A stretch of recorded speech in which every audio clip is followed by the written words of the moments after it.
On 24th of January, 8,500 United States troops were put on standby to be deployed into Eastern Europe.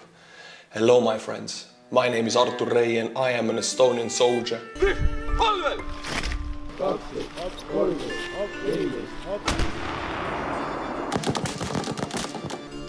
Mina olen reaalmes Rehi.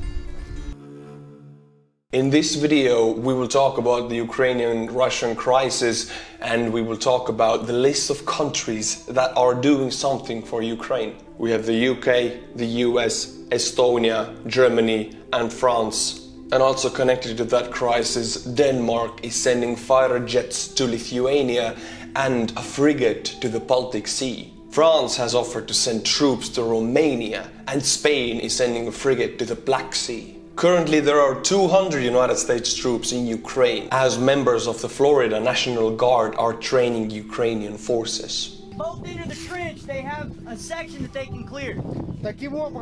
United States has about 70,000 troops in Europe, but only 6,000 of them are in Eastern Europe. And most of those 6,000 are in Poland. Estonian Prime Minister Kaja Kallas has already asked the United States of America and NATO for additional troops to be deployed into Estonia. NATO must remain vigilant against the threat posed by Russia. My friends, it is time to do the Patreons. In every video I will mention 3 patrons who have pledged 10 or above, and it's the fastest way to support my channel. Link is in the description below. We have Ethan Tinder. I could say Ethan, but I'm saying Ethan wrote to me in Patreon being worried that I had forgotten him, but I hadn't. You're welcome, Ethan. You're the first one today. Thank you for supporting the channel. We have Patrick Paulik. Thank you, Mr. Paulik, for supporting the channel. And finally, we have Mikael Runnels. Thank you, Mikael, for helping the Estonian soldier out. Patreon link in the description below. Thank you, my friends. First country we're going to look at today connected to the Ukrainian crisis is my home country, Estonia.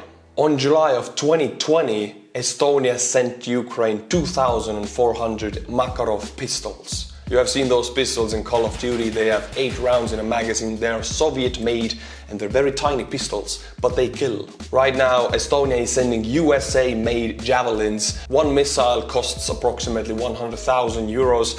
Estonia is not the richest country, rather it's one of the smallest ones. So for our country to send these missiles, it's a very big thing. We also wanted to send 122mm howitzers, but unfortunately Germany didn't allow us. If you want to ask how come Germany can't say what weapons do you send or don't send, well, Germany is the maker of these weapons. They sold those weapons in Finland in the 90s. We bought those 122mm howitzers from Finland in 2009. And now we want to send them, we have to ask Finland and Germany. Finland said yes, Germany said no. So I'm sorry, Ukraine, you won't be getting any howitzers from Estonia. Estonia wanted to send those howitzers because we have bought new ones from South Korea. We have bought 18 155mm self-propelled howitzers K9 Thunder from South Korea. The cost of that project is about 80 million.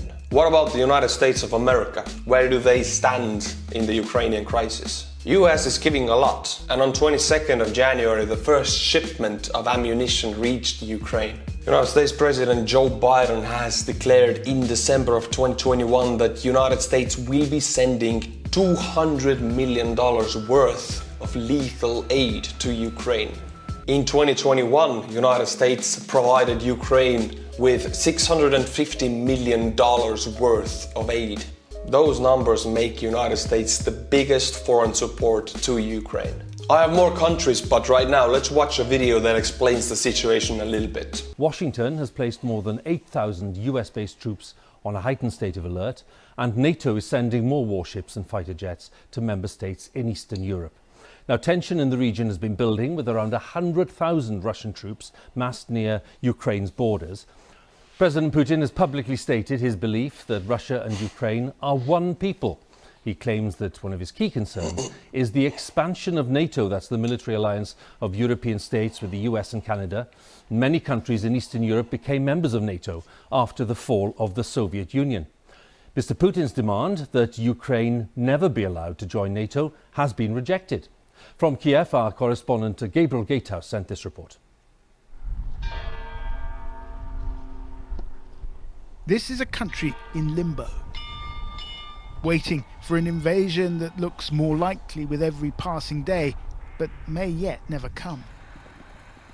To the east, 100,000 Russian troops amassed, but the Kremlin says talk of an invasion is hysteria. Facing them are Ukrainian soldiers who hear Western leaders sounding the alarm in ever starker tones. And stuck in between are the people of Kiev, who, frankly, don't know what to believe. I think something might happen.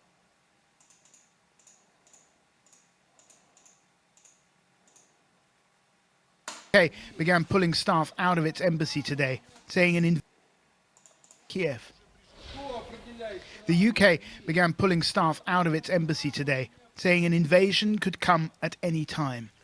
I don't agree with this. United States and United Kingdom both have pulled out their staff from Ukrainian embassies in Kiev. Estonia hasn't, Latvia hasn't, Lithuania hasn't, Finland hasn't, most of the countries hasn't. I think part of our country's support to Ukraine could be given in means that our embassies work until the very last moment. The Americans are doing the same. A senior Ukrainian politician told the BBC today such actions are not helpful. Yes. If people start panicking, that leaves our country in a very dangerous position, and it will make it easier for Russia to manipulate us. The reality is, of course, that this country is already at war and has been since 2014 when Russia annexed Crimea. Yeah, for us, we actually see that Russia is doing something new to Ukraine right now, but for Ukrainians, this has been their reality for soon to be 10 years. They could say they have been in war for almost a decade. And funded and provided weapons and sent in troops to support a separatist rebellion in the east. Around 14,000 Ukrainians have already died in that conflict. These are some of their faces. And so, for people here, the question is not, will there be war, but will this war escalate? I will leave this video here. Now we take the next country, which is United Kingdom, and from European countries, UK has been the harshest against Russia in this crisis. United Kingdom has sent Ukraine anti-tank weapons and also has sent a crew of about 30 elite troops to train Ukrainian army with those missiles. So they are actively sending weapons and personnel. Royal Air Force C-17 plane has been spotted flying between UK and Ukraine. Unfortunately, it couldn't fly over Germany because Germany has blocked sending weapons to Ukraine, blocked for Estonia, and also blocked its airspace for UK planes who transport weapons to Ukraine. Those RAF C-17s have had to take detours over Denmark and Poland. Prime Minister Boris Johnson has warned Russia of the dire consequences and also said that there is clear evidence that there are about 60 Russian battle groups ready to invade Ukraine using the lightning war tactics. Invading Ukraine from a Russian perspective is going to be a painful, violent and bloody business. Now we go on to the most controversial country in Europe right now, Germany. Germany plans to send Ukraine field medical facility in the next month. Costs about 5 to 6 million euros, so it's an expensive gift. And it's very much needed, but Germany won't send weapons, and it condemns other countries to do so. German Defense Minister Christian Lambrecht said that Germany has sent respirators and other kinds of medical equipment and has treated Ukrainian soldiers in German hospitals for years. So Germany has done its part. She also added that weapons deliveries would not be helpful at the moment. Germany doesn't want to aggregate Russia in any way because they are very dependent on Russian gas, especially with Nord Stream 2, which cut Ukraine out of the link and put a direct gas line between Germany and Russia. German Chancellor Mr. Scholz has not agreed to cut funding for Nord Stream 2 as part of sanctions towards Russia. Right now, they're being the friendliest country towards Russia in Europe.